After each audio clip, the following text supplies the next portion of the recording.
Can you hear me now?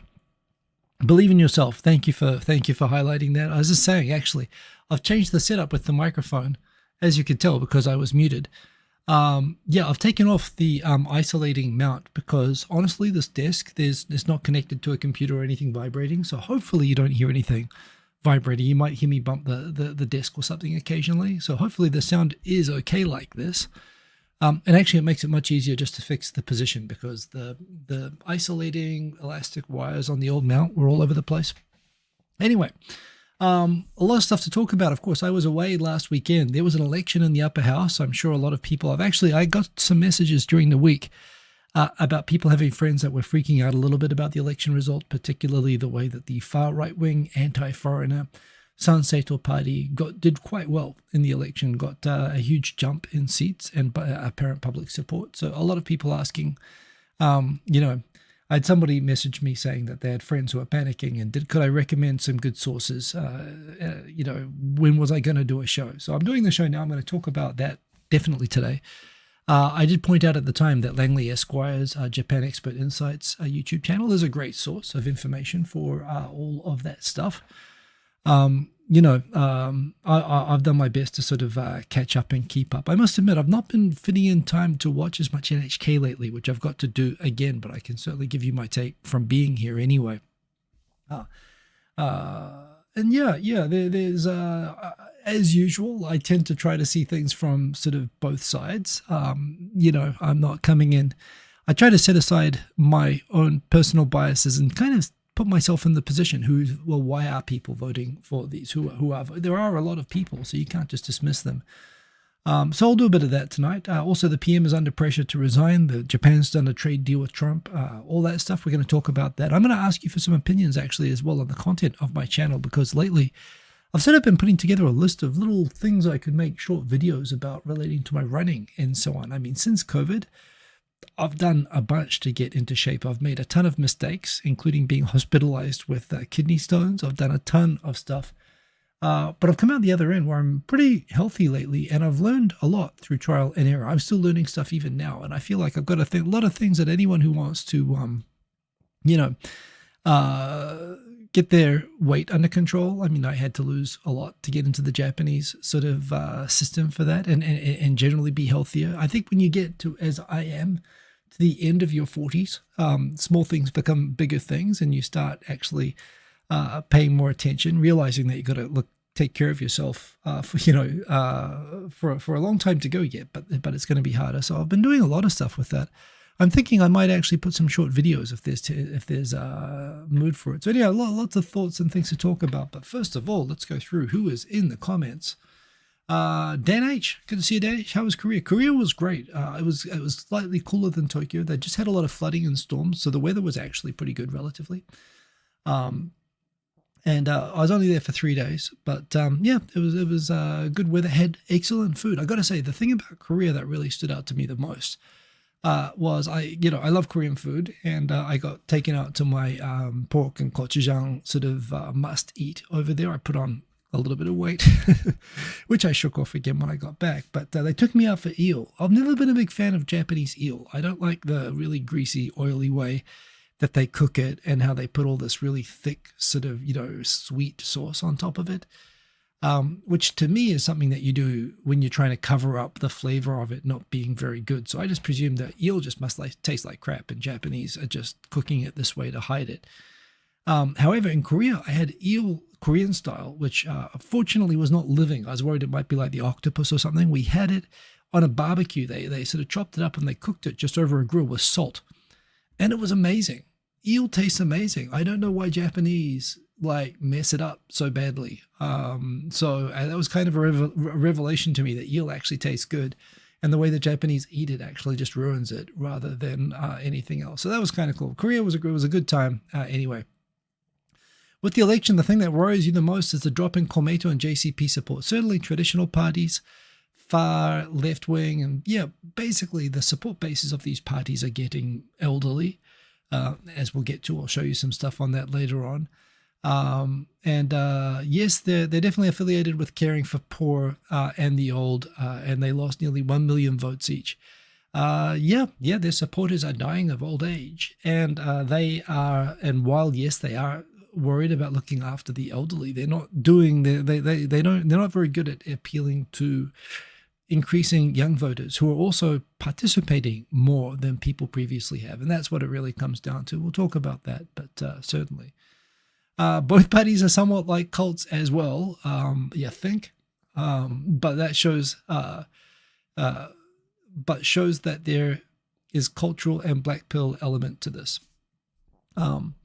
We can get into that. I mean, Komeito honestly it is a cult by definition, and JCP kind of works a bit like that in some ways. I think with a lot of very well-meaning good people in them, but particularly in the case of the communists, elderly, and frankly still carrying the flag of a discredited ideology, even though they still mean well. So there we go. Kerberos Tenshi second. That was a big first there. We've got DJ Sunny Side Up. Big congrats, big up to DJ Sunny Side Up, who just won the MASH battle this week. My winning streak broken by Tom Jones, Sex Bomb, remixed by DJ Sunny Side Up. Go check it out on Tokyo Digital Crew. His video is amazing. With the Ozzy Osbourne tribute mixed in with Young MC, mixed in with Tom Jones. It was very good. The video was also very good, so congrats. I can't wait to hear the next challenge this week. I'm having a lot of fun with that. By the way, I'm looking forward to the after party tonight. I am lately struggling with Monday mornings, staying up late for this. Normally it cuts into my sleeping time a little bit. I got to keep it strictly to 12:30, but I really do enjoy it. The problem is I enjoy it so much that I have trouble sleeping after the after party. It's part of, my heart rate goes up. But an extension of that is even doing the competition every week with DJ Sunny Side Up. I've learned a bunch, and it's really motivating and a lot of fun. So thanks to everybody who supports that by just watching the 90-second clips and voting for which one they like every week. I do appreciate that. The real squirrel for today is Trevor and Alexandre, the two Western linked with and arrested at SMBC Ninko for price fixing. Considering how light sentences they got, I haven't heard about this at all, actually. Although, insider information trading and so on has always been was actually legal until surprisingly recently in Japan. Price fixing, honestly, this is another thing, is completely generally legal and promoted in Japan. But leads you to believe it is a reaction to the Gon case. So you're not talking about the election there. You're talking about the light sentences for price fixing. Okay, I don't know enough about the facts of that, I'm afraid, Dan. But the Gon case was, a whole thing. Too much to go into there, but yes, the light sentence, they don't flee the country in a box. Well, that could be it. I mean, the Gon thing was kind of ridiculous to start with. I think if Gon hadn't run away, Japan's reputation would have suffered. I don't think Japan's reputation suffered over the Gon case. It did definitely suffer over the Mark Kelly. Was it Mark or Mike Kelly? But the other guy, him staying and facing the consequences showed what a ridiculous case it was. But Gon running away, and frankly, the fact he was living in a house in Lebanon owned by Nissan, claiming injustice, all of that was sort of ridiculous. So I don't know. I don't know that Gon has much to do with anything anymore. So long as Interpol wants to talk to him, he can't really travel anymore. And that's pretty much he's done to himself. It's not just Japan and not just Nissan. Believe in yourself. Great to see you in here. Lara, great to see you in here, everybody. Congrats to Sunny. Yes, indeed. Who else we got in here? We've got we got Shibas. I'm glad that you made it in the waiting room. You're in the waiting room? I guess that's right. We have the countdown. So welcome from Panama. I hope you're enjoying a nice cup of coffee there. We've got Yoni from Finland. The man from Finland in here. Great to see you. Moi, right back at you. Which means hello in Finnish. I know that because you told me. Yoni, good to have you in here. Who else we got in here? We got everybody saying moi. We're all speaking Finnish every week. Yes, indeed. You got Tadom in here. Great to see you, Tadom. And everybody else. Who else we got in here? Let's rock it through and get to the topics. We got Quint Rankid. Great to see you, Quint Rankid. Glad that you could make it as always. Yes, indeed. Everybody welcoming Quint Rankid. It's always good to have you in the comments. Somebody enjoys muffin tops. I don't want to know. We've got Odie Jr. Great to see you. Whoa, bada bing, bada boom. Yes, Odie Jr. Excellent to have you here again in the comments. I think I saw Aaron in here before. There we go. There's Aaron. Moderator is in the room. We've got everything in place. We're just waiting for Eric Bailey so that we can start. Where are you, Eric? I'm sure he's probably here in the comments somewhere, because I don't think I'm officially allowed to start without him saying it's okay. We have Sadiq. Great to see you, Sadiq. Saying hello to everybody. We've got Shivas loves unagi. Yeah, I've never been a fan, I admit. I mean, I'll eat it. If you put it in front of me, I'll eat it. But I always thought it's not.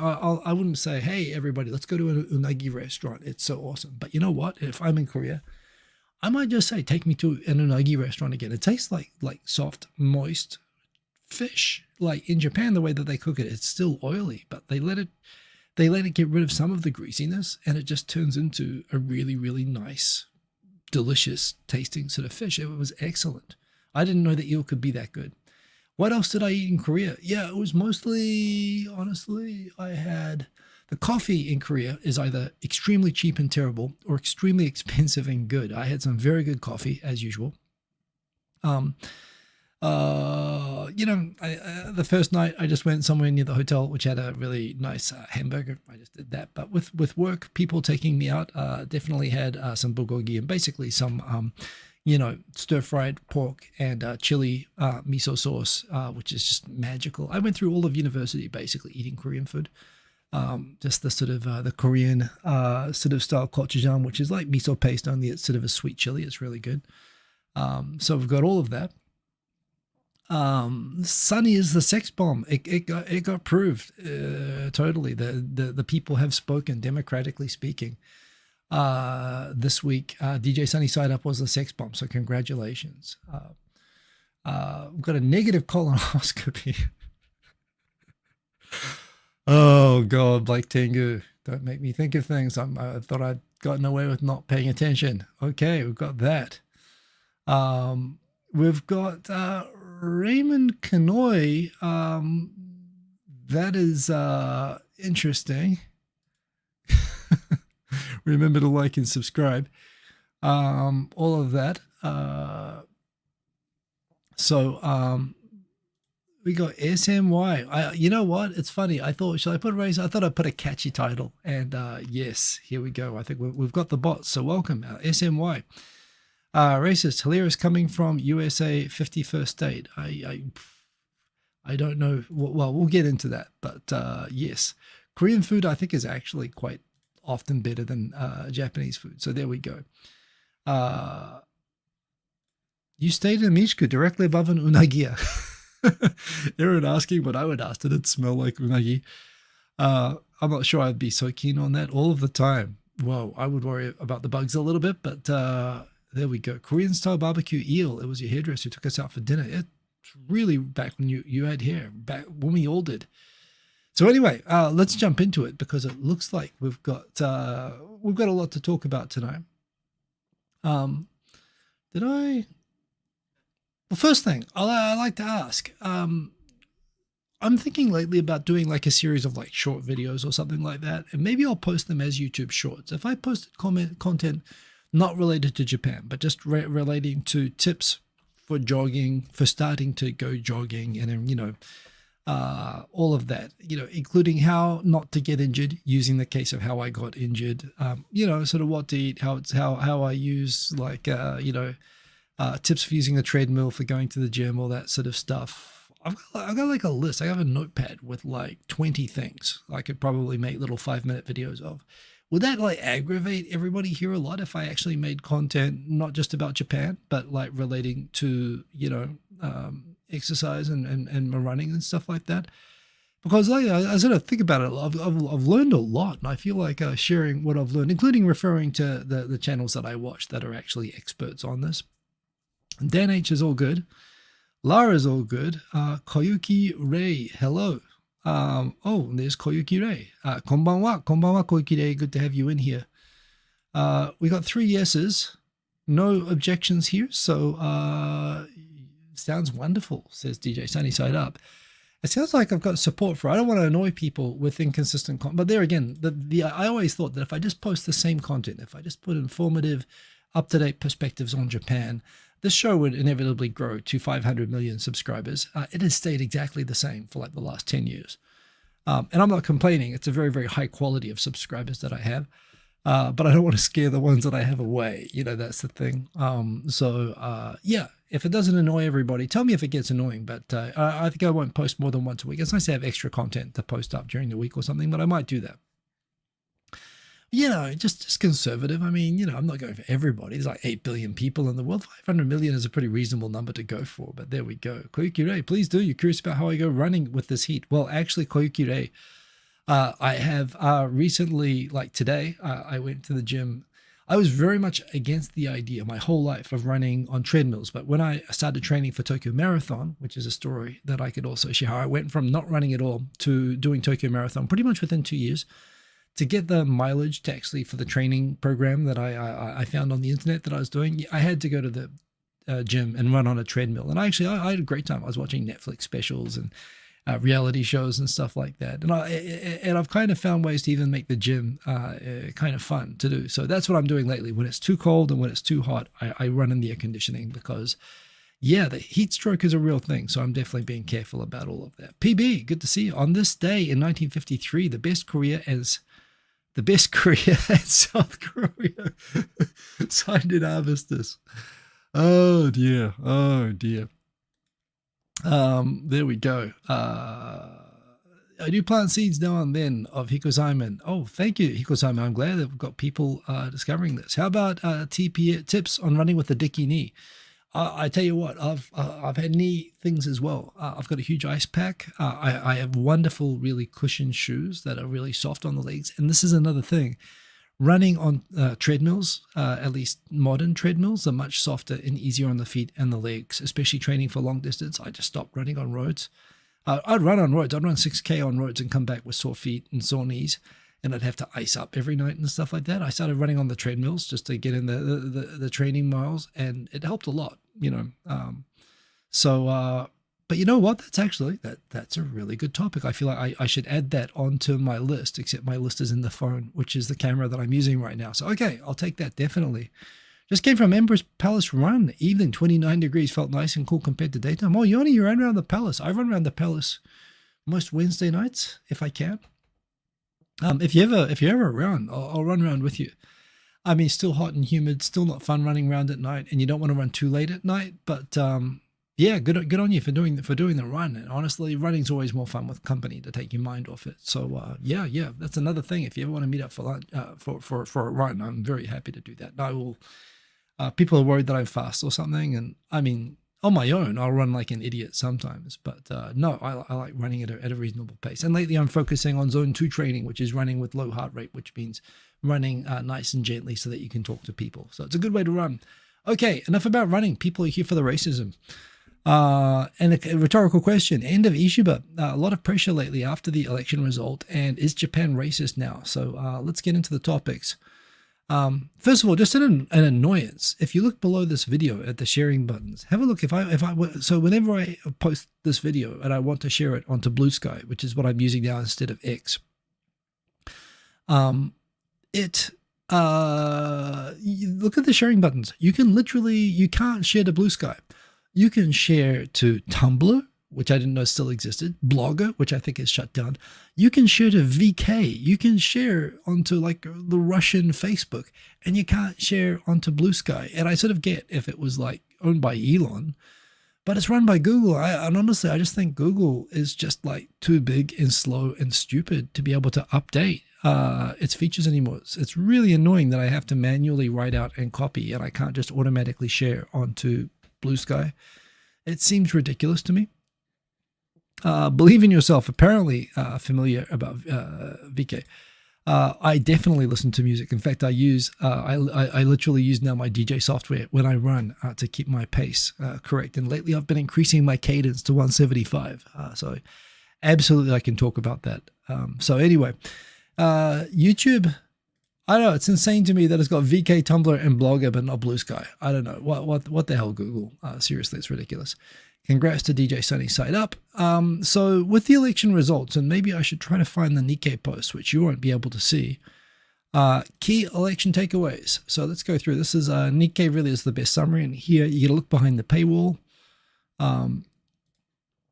So what happened? Every 2 years, there's a half election. Japan is a lower house and an upper house. The lower house generally has more power, but they don't have the whole thing getting elected at the same time. So if all of a sudden, everybody wants to buy alfalfa sprouts, and the alfalfa sprouts party won't suddenly win the entire house. They can only win half the house at a time, which is kind of a way that it favors the LDP staying in power. Even when there's a backlash, there's a chance that you sort of get two shots at holding on to power. However, when they've been doing as badly as the LDP has been doing over a sustained period of time, 2 lower house elections, 2 upper house elections, over time, this all adds up to now where in previous times when the LDP lost the lower house and the Democrats were able to form a government, LDP still controlled the upper house, which meant that they could block what the lower house was doing and, make everything difficult. But now the LDP has lost both houses, but they're still in power because basically while they do not have a majority in either house anymore, they basically, and their partner Komeito with them does not give them enough votes for a majority in either house. The opposition, it's the old Life of Brian situation of, the fragmented opposition parties all remembering that the real enemy is each other rather than the LDP.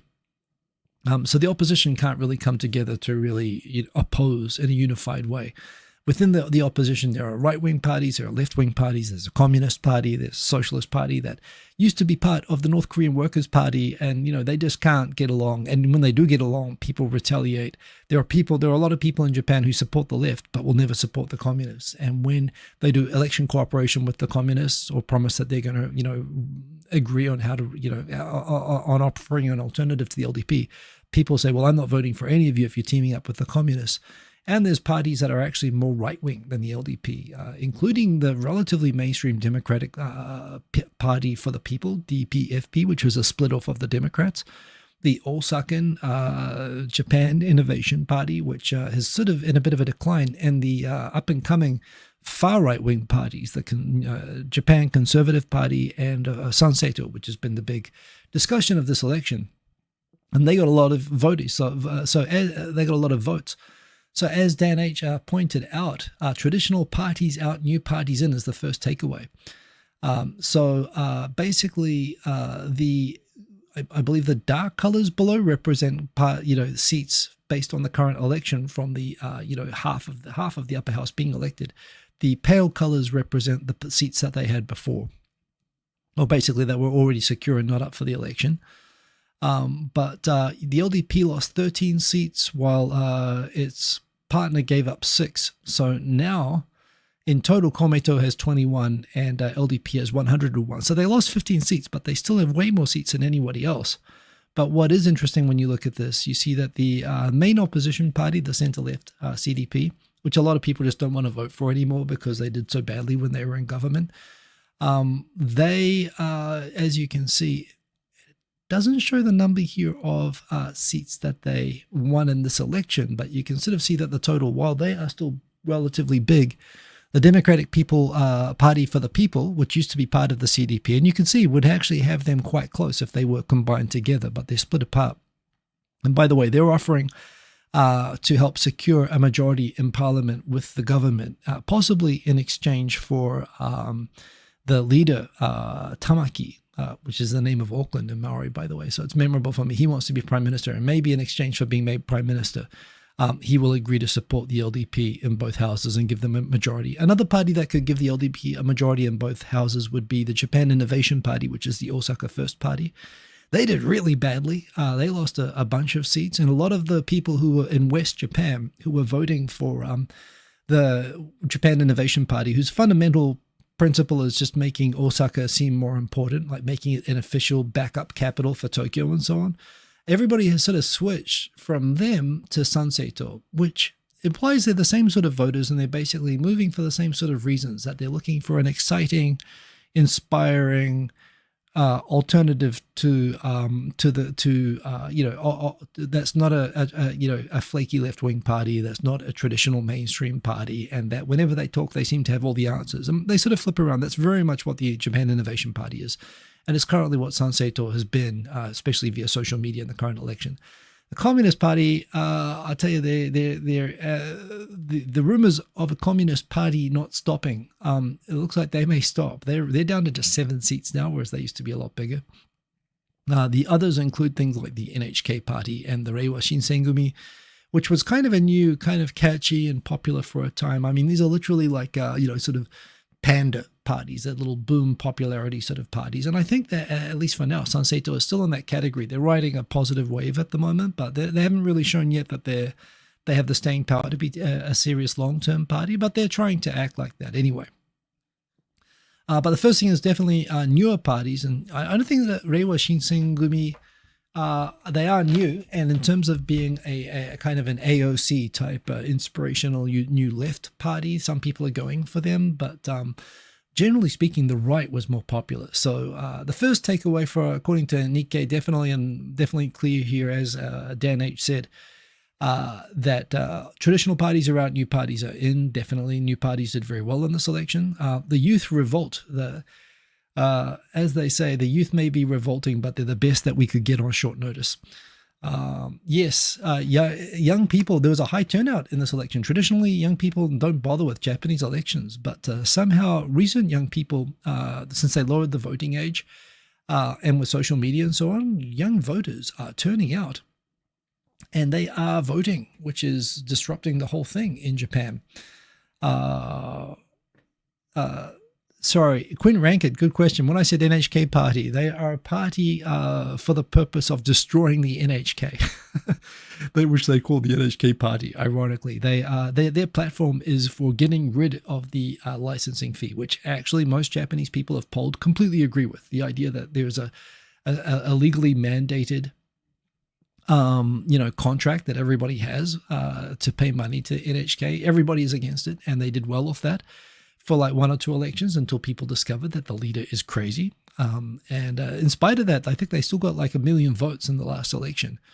But they are crazy. And, people who want to vote for a crazy, inspirational, single issue party, a lot of those people definitely moved over to Sanseito and other parties. But no, they are anti-NHK.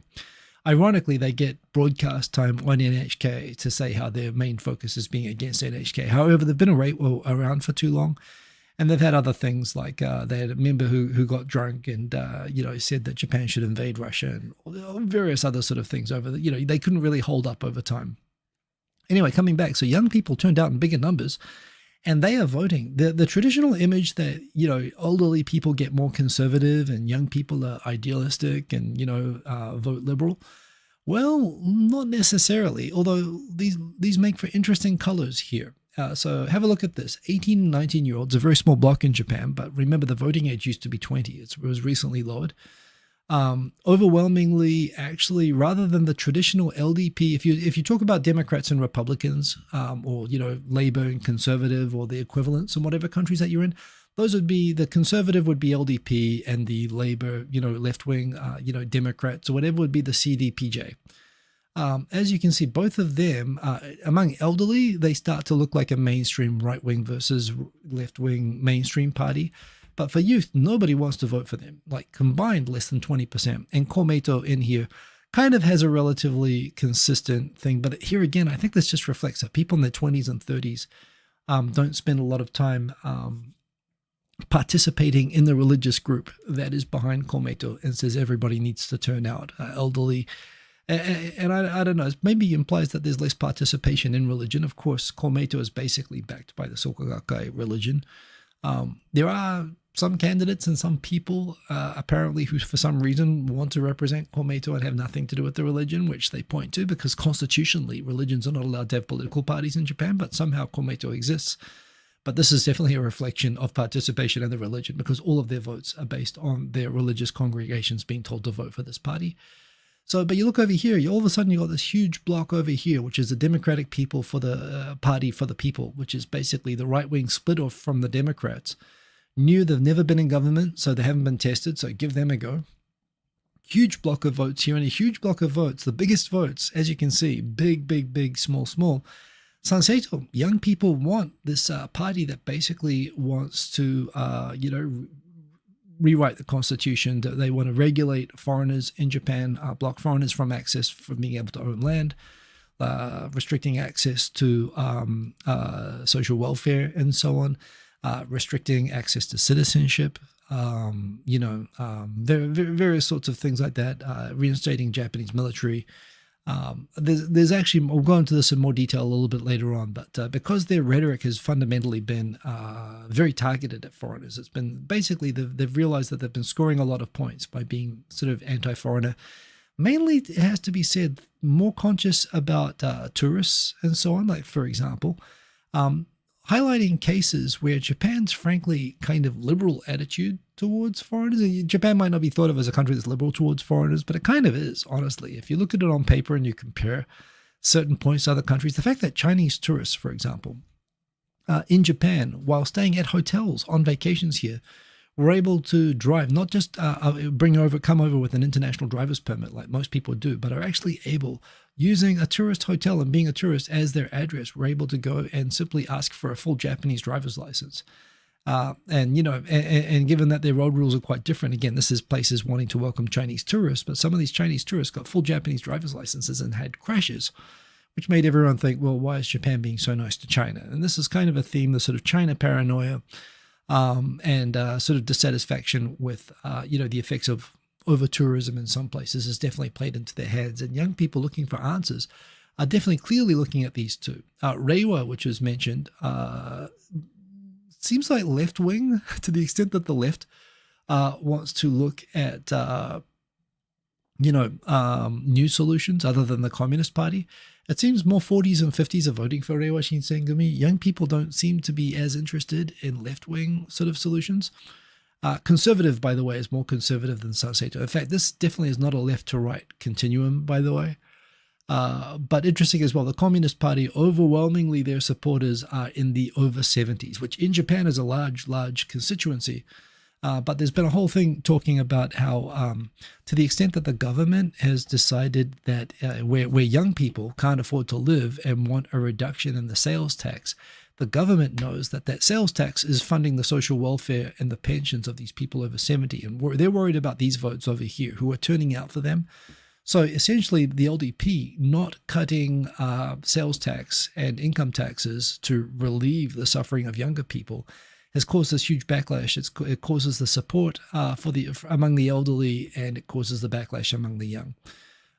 And Parliament now basically with no one really able to put together a majority in either Parliament, it kind of opens it up to anarchy. And the immediate reaction was that Ishiba is going to have to quit. And initially there were some people who suggested he said that he would, but he came out and said, I'm definitely not quitting. But while people were thinking that he might quit, some people were saying that the LDP might allow the DPFP leader to become a non-LDP prime minister in exchange for support on LDPs sort of having most of the seat, having control of the cabinet and still getting to run the country. And some people suggesting as well the fact that Japan seems to have moved a little bit to the right wing in the election results might mean that they might kick out Ishiba and put in a more right-wing faction-based leader who opposed Ishiba in the last leadership election. To me, the one that stands out for that would be Sanae Takaichi. She might have a solid shot at being Japan's first woman prime minister again, even though she's very conservative and not well liked by a lot of, including by a lot of the people who online support, anyone so long as it's a woman, except for her. So you do, Melanie Brock is an example of someone who I respect a lot, an Australian who's been involved in Japan and, sort of promoting sort of women in Japanese politics and society for a long time. And, it talks about whenever you see a photo with nothing but, of political representation with nothing but men, gets very upset, rightfully, about, calls them manels or whatever. But when it came out that Sanae Takaichi might become Japan's first woman prime minister, she was like, yeah, not so sure about that. So she's got a shot. And people are saying that it might happen just after the anniversary of World War II around late August. Apparently he does. Ishiba wants to be around for the 88th, is it, anniversary? Or, in fact, it's not the 88th, is it? It'll be the 80th. Pardon me, it's the 80th anniversary of the end of World War II.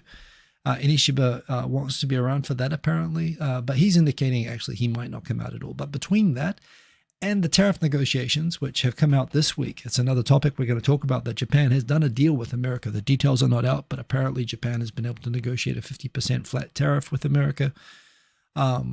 People, again, are annoyed at that outcome, and the result of that as well is that people are not happy with the LDP. So there's a lot of pressure on the Prime Minister, but essentially what we had here, Parliament is just a mess. Young people don't like voting for any of the traditional parties, including the CDP or the LDP or Komeito or the Communist Party. They're voting for these new parties, the Democratic Party for the people.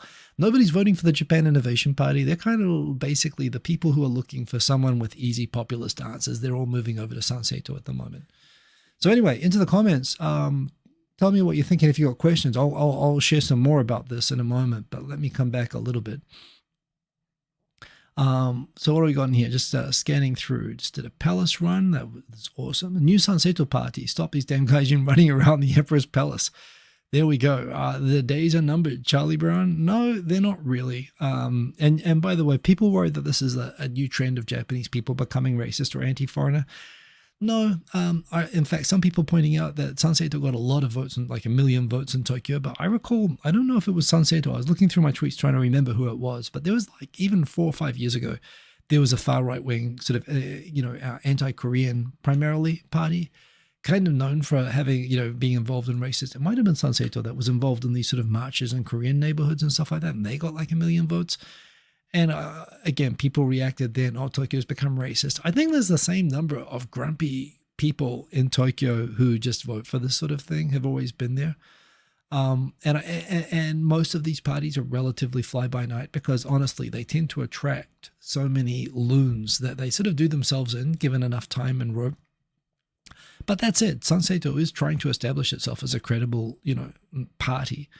And they're using a lot of the tactics being used by successful parties like it in other countries. So there we go. Reiwa won some seats. It's Reiwa with an E. But yeah, they won some seats. But, they're basically, as you can see, sort of middle-aged, far left who don't want to vote for Communist Party anymore, pretty much are voting for them. Eric Baylor, Reiwa Shinsengumi has got to be the most historically ignorant name for a party ever chosen. You know what? I remember in the 90s there was a party called the Shin Shin Shin, the new party or something like that. The Australian preferential vote system, basically anyone with $5 and a beer can register a political party in Australia. And apparently when you vote, you have to rank the parties that you like. And if you vote for an irrelevant party, if they have these different rounds, well, they'll just take the votes and so instead of having another election, they'll just take the votes and they'll assign it to the next party that you did. So Australia has the party. I remember years ago, the Australian list had the party, and the party, and the party. And people would just vote for these. So yeah, democracy, it doesn't work.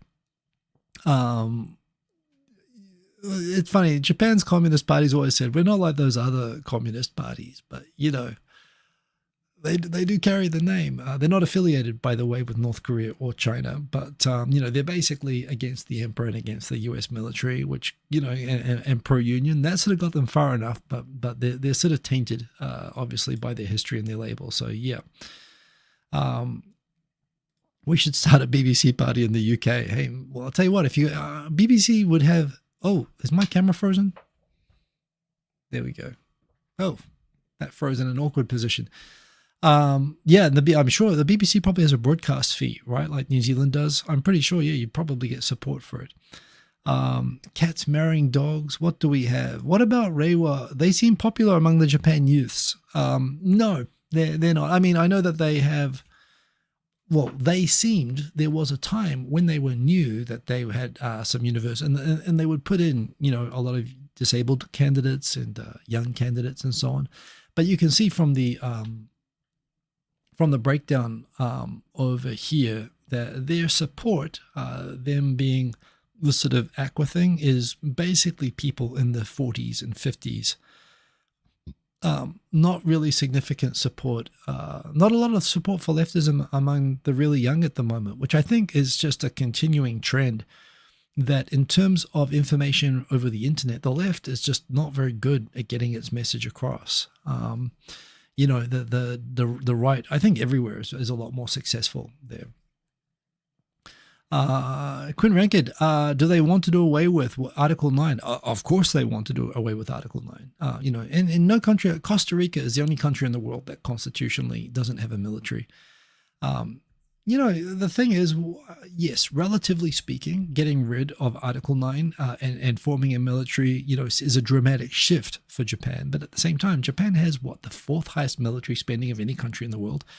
It's kind of a running joke how Japan has a military but don't call it a military, and saying that they want to just call it a military, and the idea that it's this dramatically evil fascist move, when frankly, even New Zealand has an army. I grew up in an army family in New Zealand. Fascism doesn't seem to have happened, So while people don't like the marker that it lays out from history, I mean, even America has wanted since like the Korean War. America, immediately regretted imposing Article 9 on Japan because they wanted Japan, like in Vietnam as well, to come and, help. And Japan was like, oh, sorry, we really, really, really want to help you, America, by sacrificing lives like the Koreans did in World War II. Sorry, in the Vietnam War. But we can't because of the Article 9 that you put on us. It served Japan well, but a lot of Japan's allies have wanted Japan to get rid of this in some responsible way. So yeah, if they pass the foreigners can't own land thing, which they won't, by the way, this is a fringe party, but they did put out this policy. What happens to foreigners who already own land? I'll also go through this in a moment. I better speed up. But they've said that they would buy back land owned by foreigners at a reasonable market rate. I don't know what that means. But just for what it's worth, you talk about countries that are close together. New Zealand and Australia practically have, joined economies. They've separated a little bit in recent years. But, when I was a kid and my father wanted to buy a house in Queensland, he had to do it in my mother's name because she's Australian, because Queensland doesn't allow even New Zealanders to buy land. And New Zealand, since after I left New Zealand, brought in restrictions on foreigners buying land in New Zealand. So, well, to me, I agree. This sounds ridiculous. And all these people who own houses in Niseko and Shimoda and stuff like that. Like, seriously, the government's going to buy all their land back. All these foreign companies that are hedge funds that invest in renewable energy projects, the government's going to buy them out. I mean, they are obsessing over the fact that Chinese companies are buying mountains with huge aquifers under them and stuff like that, just worried that this represents a long-term sort of security or strategic risk to Japan. So they are thinking probably specifically of Chinese state-backed companies that are buying lots of land in Japan. But, so it seems kind of ridiculous to me. And I agree with that. But at the same time, the idea that this is a fringe idea, many, many countries, including even relatively liberal and progressive countries like New Zealand and Australia, restrict foreign ownership of land. But that's what Sanseito, this one fringe party that's probably never going to get into government, but they are, you look at the youth, they could, if it was just 18 and 19-year-olds or even people between 18 and 29, if they all got together, if you took the Conservatives, the Sanseito, the DPFP, which are a conservative party, and LDP together, they could form a party and they could get some of their policies in. The idea there's no world where they would be able to, rule on their own, but that is a thing. Some American influence, possibly. Well, certainly, America's always wanted Japan to do that. Do they want to tear up the agreement between the US and Japan? I think they're silent on that. They just want Japan to be an equal sort of defense party. I think the right wing in Japan is very US aligned. The left wing is the ones that want to kick out the Americans are the communists and the left wing parties in Japan. And actually, Dan H., you just said exactly the point that they're worried about Chinese companies primarily, Chinese people, they'll also say, buying land in Japan, but that's where that sort of comes from. They're not worried about, retirement homeowners and people like myself buying land. Although, of course, the whole problem here is that we'd get caught up in this. Dan H., you're onto it exactly. 54.7% of properties and sensitive areas have been bought by Chinese individuals. The amount of properties,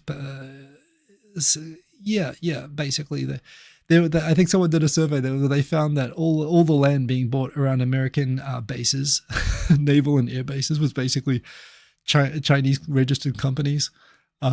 literally Chinese spying on American bases from their living rooms, which if you think about everything else, it's kind of, with Taiwan and so on, the fact that, yeah, there's a thing even America would probably be concerned about, and concerned from within Japan, that Japan is just sort of so lax on this sort of thing.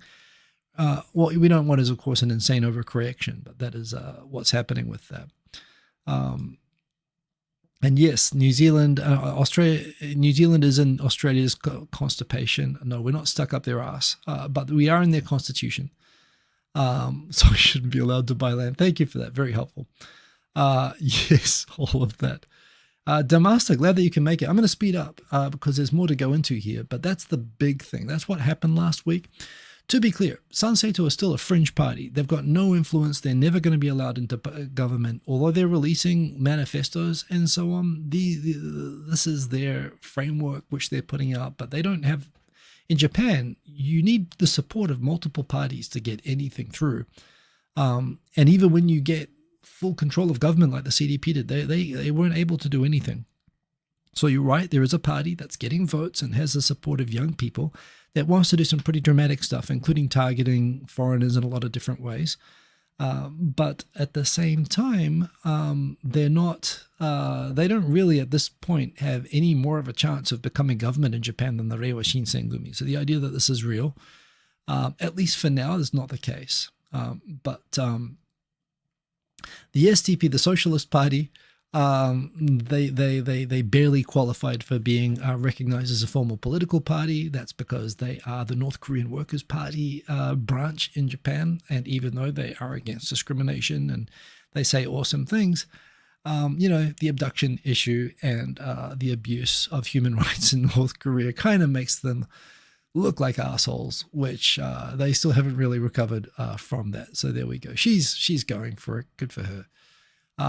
Yes, Japan did a deal there. The details of the tariff deal with America have not come out yet. Apparently it is generally the economy is reacting positively to the idea that there is a deal with the United States. In spite of that, apparently US automakers are upset with Trump that apparently a 15% tariff on US cars, they say still puts them at a disadvantage. It's not enough. I'm just thinking the American car makers, remember a 15% tariff is a 15% tax on Americans buying Japanese cars, which they want in addition to the fact that the US auto industry was basically bailed out by, I think under Obama, right? I mean, whoever it was, they always would have been bailed out. So they're sort of living off tax money. And yet even with a 15%, hand tied behind its back, American car makers still don't think that they can compete fairly against Japanese cars, and they want to compensate for that by making American taxpayers and car buyers pay more taxes. That's basically what that is. It's just absurd. I mean, I don't know how much of a tariff do you need to make someone want to buy a big shitty car? And by the way, that said, I drove some great cars in America. The Teslas, I love the Teslas. I love the Corvette that I drove. I love the the Renegade Jeep that I drove. America does have good cars. It's kind of a joke, but again, there are not tariffs on American cars coming into Japan. There are plenty of reasons, like they're too big and they drive on, they don't often adjust the steering wheel to the correct side of the car, and other reasons why they don't sell in Japan. But anyway, there is that. Ishiba, by the way, also getting some blowback on this. And I think that Trump as well, they didn't announce this because Trump himself, they made it big. United Auto Workers is deeply angered by the deal. 15%, they wanted 25%. It's just ridiculous. I think I'll come back to it. Trump was talking about to the end, he made a big deal. Oh, now we can sell rice in Japan. America's selling rice in Japan right now, selling more rice than it's ever sold. They will allow people under the exception quota to sell more rice. But basically, all of the things that sort of Trump said that American cars were banned in Japan and rice was banned in Japan, and they weren't. But that sort of made it easy to sell the deal in America. They just came out and said, hey, everyone, okay, we can buy American rice in Japan now.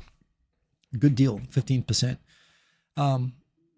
Basically they sold a lot of stuff, which frankly America already had, but it gave Trump really needed to announce a big trade deal because of other news happening in America. And I think that also probably worked in Japan's favor, that he wanted to generate some alternative news to his association with other people.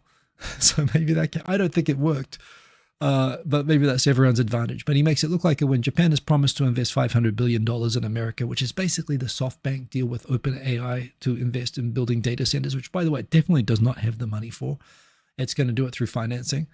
But basically, between a promise to invest $500 billion in building data centers in Arizona or something like that from SoftBank and Rice, all things which were already there and would be there regardless of whether Trump was negotiating a deal or not, but claiming those as part of the deal, it actually means it's a pretty good deal for Japan. Japan's basically just going to keep doing what it's been doing anyway. And America sort of claims the win and is going to stop bullying and claims that it caused Japan to do all of these things that I really didn't do. So there we go. Yeah, by the way, hot right now. It's been above 35 degrees for 6 days in a row in most parts of Japan, more than 200 places. It's hitting for 40 tomorrow. So do hydrate if you're in Japan. Get some sports drinks. Water might not be enough. Do take care of yourself out there. Nikkei covering foreigners who are sort of nervous about the sort of targeted.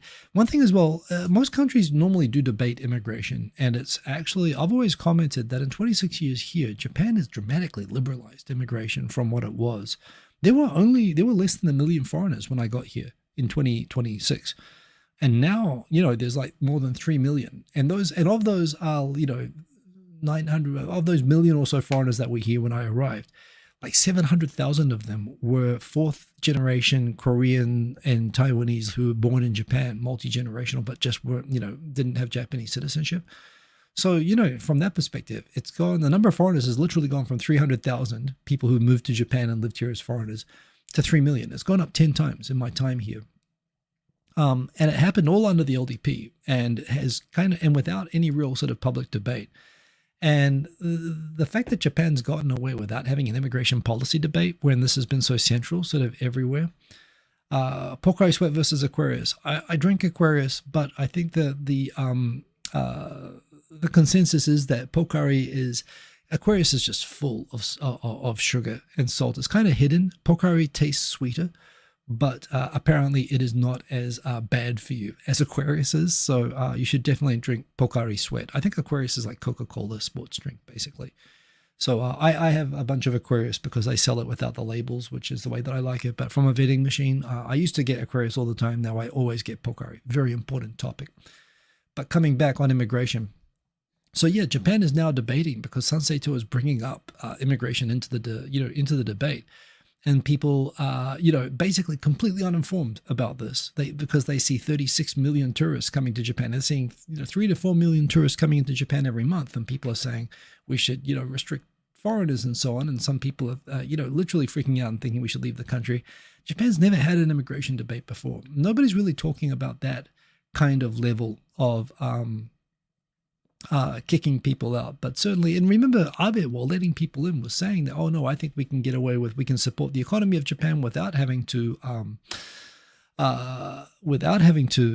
rely on foreigners for it. But at the same time, he was allowing foreigners to sort of flood in. So we have all of that. Yeah, I think you see foreigners everywhere. For some people, this is going to make people more responsive to parties that are saying we're worried about all these Chinese sort of being here. A Chinese graduate student saying, I'd rather not live in a place ruled by Sanseito. But at the moment, nowhere is ruled by Sanseito. Of course, people said this about other parties in history that were not ruling. And of course, they ended up doing a lot of damage. But I don't think we're talking yet about that sort of thing here in Japan. I think Timothy Langley Esquire's perspective on it, which I'll take in, he sees them as sort of a fad, frankly, a passing fad. Of course, they'll be trying to make sure that they're not, but right now they're still in that window of being that, exactly what the Japan Innovation Party was. A lot of those people were coming across to them.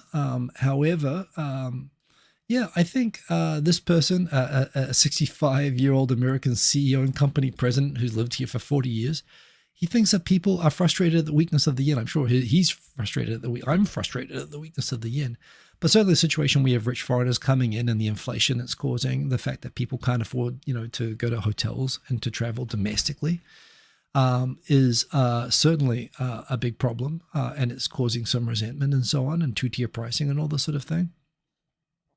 But I don't think it at all means that Japan, it doesn't change the fact of Japan needing foreign immigration to sustain itself, to sustain its companies. Companies are going out of business all the time, every week in Japan, because they can't find workers to work for them. And the immigrants that are coming and working, particularly outside of Tokyo and rural places, are literally those small towns in rural Japan living or dying, comes down to whether they can have workers come and move to their towns to come and sustain their businesses. And it's not Japanese people are moving away from those towns and foreigners are moving to those towns. And yes, for old conservative people, they don't, some aren't comfortable seeing foreigners coming into the town, but for the companies that they're saving, and this is very much the case in America as well. There was that case with the targeting the Haitians during that last election, when in fact they saved the single company that was running that town. Same sort of deal here at a lesser scale, frankly. So yeah, and by the way, with pressure on the PM to quit, and he said definitely that he will not quit. Apparently, hundreds of people showed up in front of the Prime Minister's residence to have a protest to say, "Don't quit, Ishiba."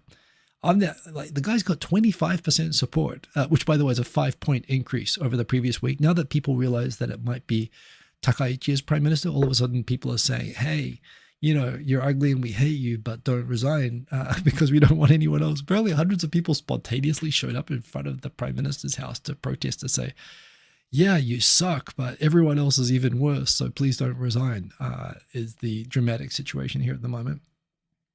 Setegayaku did a survey where they determined that an average, a 25-year-old single needs approximately $2,000 per month, or about 300,000 yen, to live comfortably in Tokyo. And that is definitely correct. When I was 25 years old working in Tokyo, and wages were the same then as they are now, there's been no wage inflation in Japan, I was getting in the hand 160,000, about half of that. 1/3 of my salary was paid in bonuses, but my savings would just go down. And I wasn't living, I was living out in the far suburbs in a tiny apartment.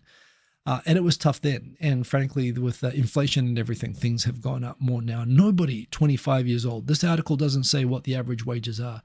One thing I found really particularly galling here was they actually did an estimate of how much it would cost, how much a single man and how much a single woman would need to live comfortably every month. And they determined that single men need more money than single women.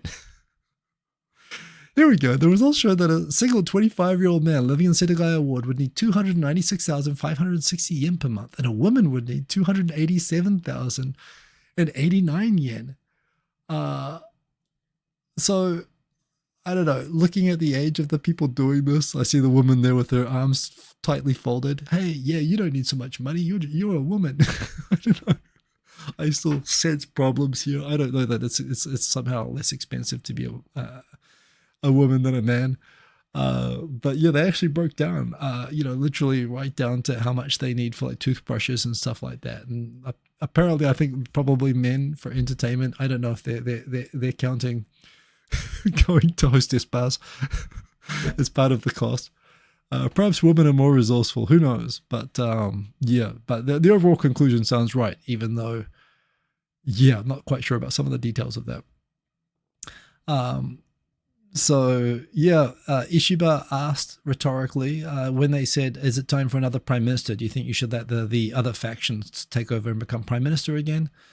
He's saying, "Well, who do you think screwed up the LDP so much in the first place?" He said that rhetorically, of course, and he was impliedly saying that the whole reason the LDP is doing so badly is because of what the factions that now want to stab him in the back did. That they're the reason that the LDP is so unpopular. Basically, Abe's factions and so on. However, everybody comes back and responds helpfully. No, it's definitely your fault. Some people pointing out, yeah, the LDP has really just been terrible ever since Mori, who I've talked about frequently as being the worst prime minister Japan's ever had.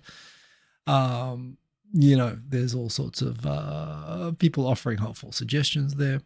The best thread on Sanseito is on Twitter, unfortunately, which doesn't let me share posts anymore. Hopefully I can share on the screen. law in Japan, who basically went through the new proposed constitution. This is actually worth a go through. I know that we're up on time, but I'll go quickly.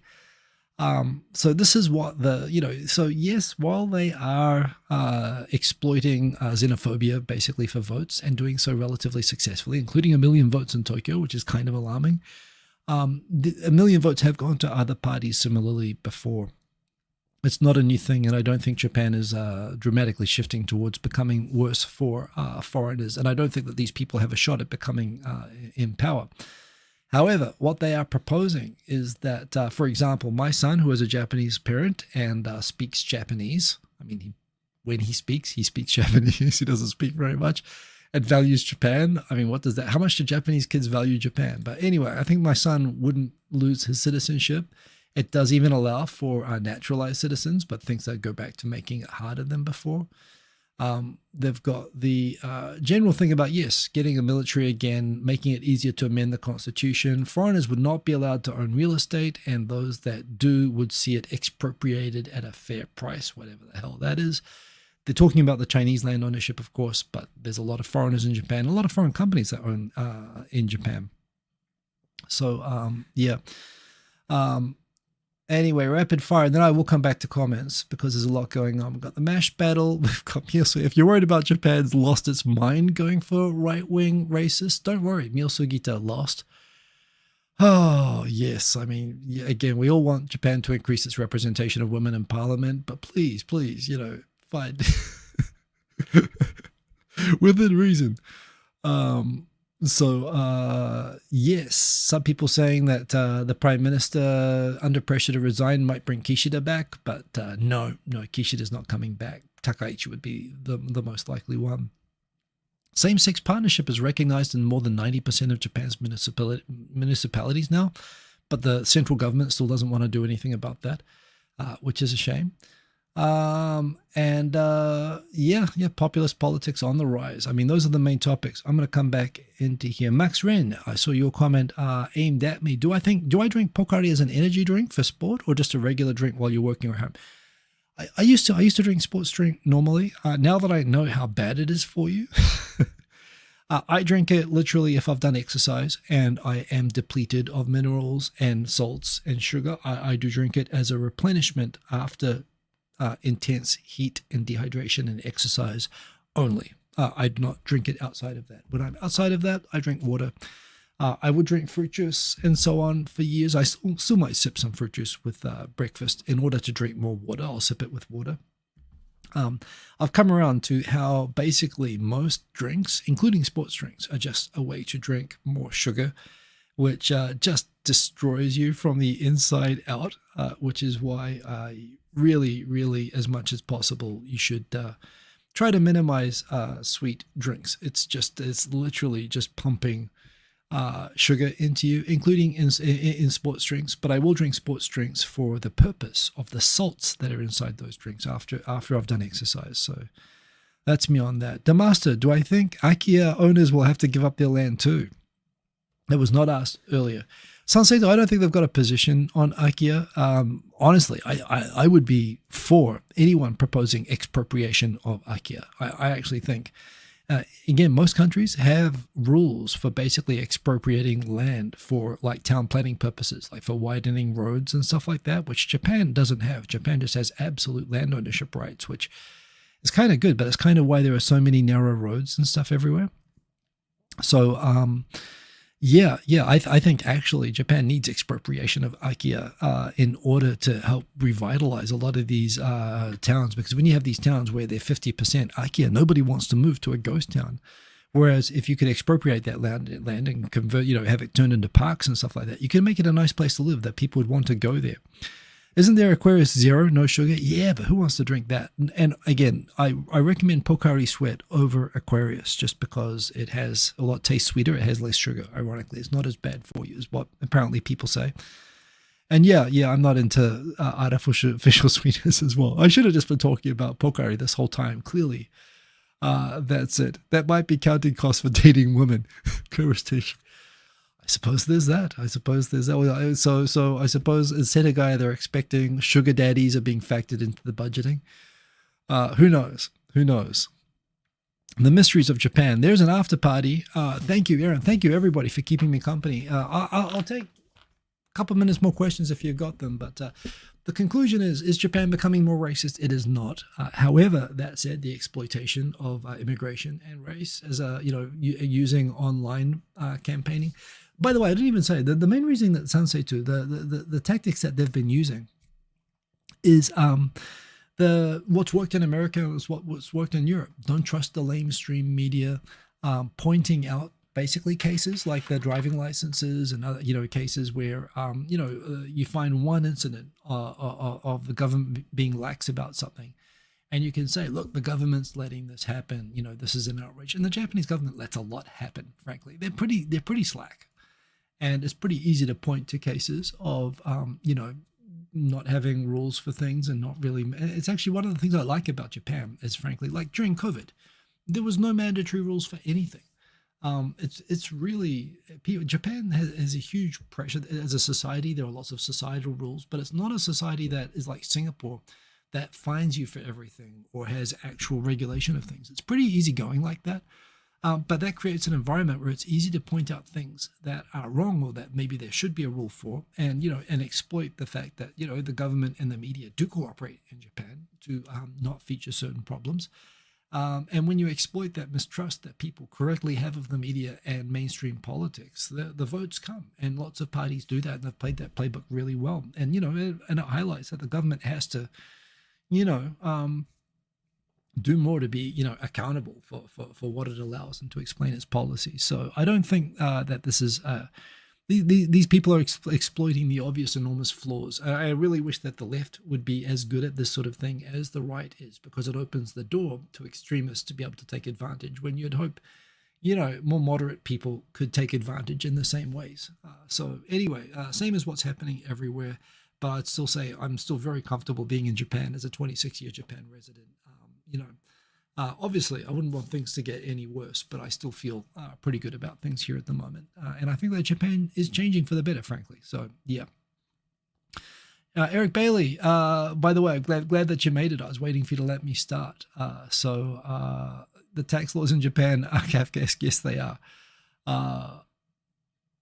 Is that right? I don't know. It's crazy. So yes. Anyway, Christopher Luke, also great to see you. Have a good week, everybody. I'm going to go over onto the after party. You guys pick the music. Maybe we'll get an inspiration for this week's Mesh battle. Congrats again to DJ Sunnyside Up for kicking my ass. Finally, I've been waiting for you to do that. So yeah, see you on the other channel, and have a good week, everyone. Remember, follow me on all the things, and I'll see you next week. Boom, peace.